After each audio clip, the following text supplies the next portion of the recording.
ESP8266 is a popular Wi-Fi module, but connecting it to your desired sensor can be a bit tricky since it requires 3.3 volt and needs an external FTDI module for uploading the code, and of course not breadboard friendly.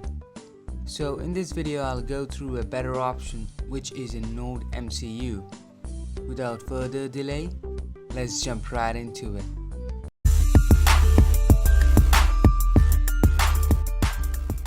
At first, let us inspect the module a bit. It uses a USB terminal for the transfer of data and power supply with an onboard 3.3 volt voltage regulator, which converts our 5 volt to 3.3 volt directly. Next to it is a chip tagged as CH34OG, and with the help of my best friend Google, I found a datasheet for it, which says it is a USB to serial converter. Moving on, place the module on the breadboard.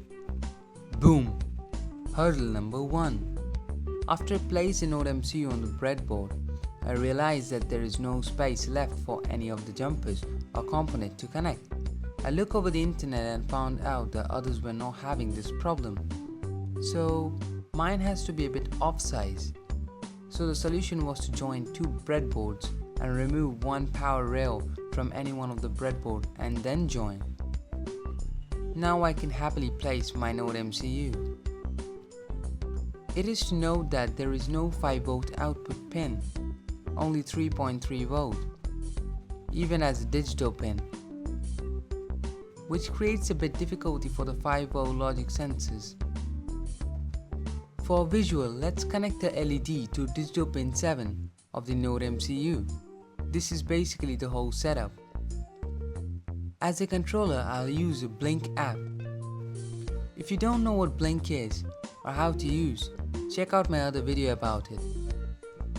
I selected the board as NodeMCU and mailed the authentication token to myself. For now, I'll use the button to demonstrate the working. Now we are ready. Let's head for the code. We need to download the libraries for our ESP8266 if you want to use the Arduino IDE. Now on the file, go to the preference and paste the link as shown.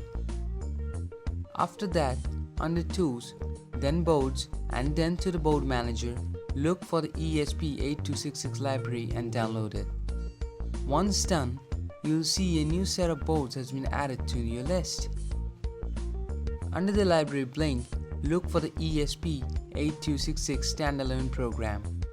Now paste the authentication token from your email and set your SSID and password of your available Wi-Fi. Mine is Aryan. Now change the board as NodeMCU 1.0 with respective compo. Now you can upload it. You can now control your lighting from anywhere in the world. I hope you enjoyed this video. Make sure you don't forget to hit the subscribe button, and if possible, support my work on Patreon.